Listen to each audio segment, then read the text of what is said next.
Nina begwitsha likamdlaka ligwegwe elithiyeza abasini bengoma uZulu lizawukhwezana abantwana ngabadala bodwa abayibalekela udunjwa yedwa limkhandanisile uklebe ngimbono kwehla kweyikaMancengeza kwathi kweyikaPhungashe kwanyamalala inkomo yakhala emthonjaneni izwe zonke zayizi ukulila ugawu bazawuluma bazawuliphimisa bakhumbula amagawa bebesi isilo sakithi kwadukuza leso isilo ushaka ngethemba basaphila abeZulu eliphezulu sisaphila thina kwaSokhumalo sisaphila eMantungweni nina beqhawe isisho esithi ukuhlala lubhojozi sichaza ukuhlala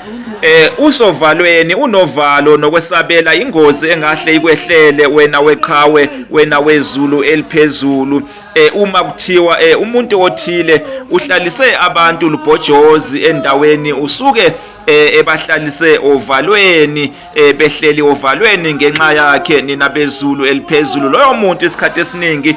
usuke eyisigebengu usuke ewumuntu oxhaphaza umphakathi nina beZulu eliphezulu mangabe kuthiwa usibanibani usiphecele ngwana uhlalise abantu lubhojozi endaweni ethize usuke eyisigebengu loyo muntu exhaphaza abantu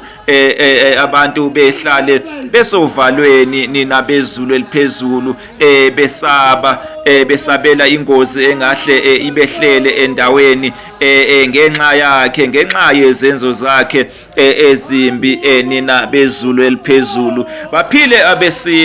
baphile abesilo sakithi osuthu usomkhanda wakithi emkhontweni okhanda bezindlu nabezindlwana abezindlu bayikhexa imlomo udlothova kabheke kufana nemisebe yelanga umamonga osuthu umagalela gase njengenkosi yamantshali ngoba egazela uyibhebhu kwandunu umpondo zamile nje nengabe enkomeni zesabani isilo sakithi osuthu leso isilo udinizulu kacetshwayo baphile abeZulu eliphezulu.